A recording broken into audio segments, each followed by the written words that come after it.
A new synthetic killer drug known as Flakka is spreading rapidly across the United States and already causing an epidemic of overdose fatalities and acts of violence. We're talking about Flakka. Flakka? The drug is called Flakka. Some have dubbed it the insanity drug. And it's everywhere. It's been described as the scariest drug in the world. More powerful than heroin or cocaine. This is a synthetic drug that can alter your state of mind, raising excited delirium, body temperature, and literally losing their mind.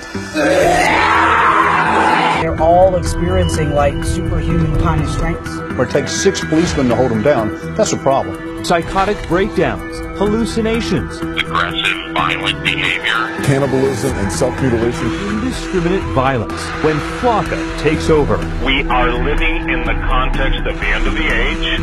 We are a nation under judgment. Welcome to stage 1 of the zombie apocalypse. It's been long theorized that controlled substances can bring people closer to the spirit world. Sometimes, however, what comes out of that experience isn't what you'd expect. And right now, our society is being plagued, dominated by an epidemic of controlled substances. In the 1970s, people were talking about peace and love, but nowadays people are coming back from bad trips and total psychosis. The number of overdoses are up, as are the cases of total zombification, i.e. demonic possession. The dark side opens people up to such possessions through lack of faith and environmental conditions. And while this isn't so much an issue with people of faith or orthodox practitioners, if your foundation is public education, if your dogma is militant atheism, substances like bath salts or Flakka can be the ingredient that pushes you over the edge, an edge that you will never come back from. Weaponized substances such as bath salts and spice are being mixed into just about everything these days.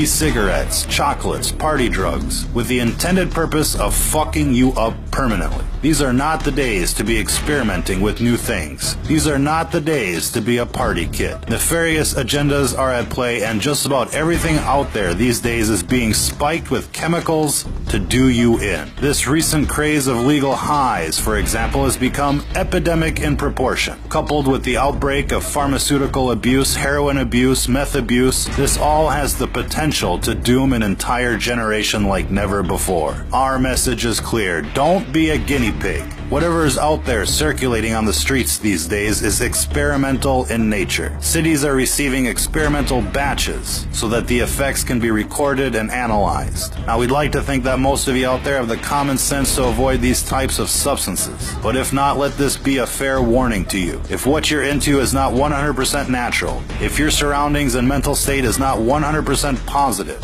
whatever you're thinking about is not worth the experimentation. Even alcohol has the potential of channeling in evil spirits. If you go to a liquor store, in British English societies, hard liquor is called spirits, and it's called spirits for a very good reason. Again, these are gateway substances, and when they're added to the atheist psyche, anything is possible. If you've ever seen somebody turn bright red while drinking, you're basically watching demonic forces take over. Most times, the affected individuals are unaware, and while most of us dismiss their drunken behavior as simply being drunken behavior, there is something else going on. The dark side is constantly trying to induce what's called mutation by design. It's the main reason why everything you buy is laced with chemical or unnatural substances. They call the food GMOs, with the intended purpose of changing the composition of people from a natural state to an unnatural state, from a natural vibration to an unnatural vibration. And while this gets into the metaphysics of the world at large, what you're seeing here isn't natural, it isn't safe, and it isn't just psychosis. It's what happens when you stare into the abyss, and when the abyss stares back. If you're listening to this, you are the resistance.